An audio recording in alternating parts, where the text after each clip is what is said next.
5 միջնակարգ դպրոցում։ 1995 թվականին ավարտել է Երևանի Փանոս Թերլեմեզյանի անվան գեղարվեստի ուսումնարանը, ստացել գեղանկարիչ դասատուի որակավորում։ Այդ տարիներին ակտիվ մասնակցել է Ղարաբաղյան շարժմանը ուսանողական կազմակերպությունների շարքում։ 1996-ից 2002 թվականները սովորել է Երևանի Գեղարվեստի պետական ակադեմիայում, ստացել գեղանկարիչ մանկավարժի որակավորում։ 1990 թվականից ազգային լեգեոն կամավորական ջոկատի անդամ է, որի կազմում մասնակցել է Լեռնային Ղարաբաղի Հանրապետության եւ Հայաստանի Հանրապետության ընթացող մարտական գործողություններին։ Վիրավորվել է 1994 թվականին Մարտակերտում Մատալիսի ազատագրման ժամանակ։ Պարգևատրվել մարտական գործողությունների մասնակից կրծքանշանով եւ մայրական երախտագիտություն ցուցաբերած արիության համար մեդալով։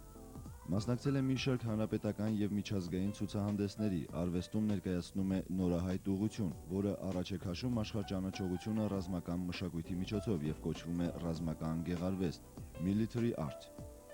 1995 թվականից մինչ այժմ գրում է վերլուծական հոդվածներ ազգային, պետական, հասարակական եւ մշակութային փոխհարաբերությունների խնդիրների շուրջ Հայաստանի Հանրապետության թերթերում եւ ամսագրերում։ Հետաքրքրությունը, փիլիսոփայությունն եւ պատմությունը։ Երազանքը ապրել եւ ստեղծագործել սեփական պատմական խնդիրները լուծած, հայկական հարցի ինքնապատասխանը տված հզոր Հայաստանում։ Ամուսնացած է, ունի 2 աղջիկ։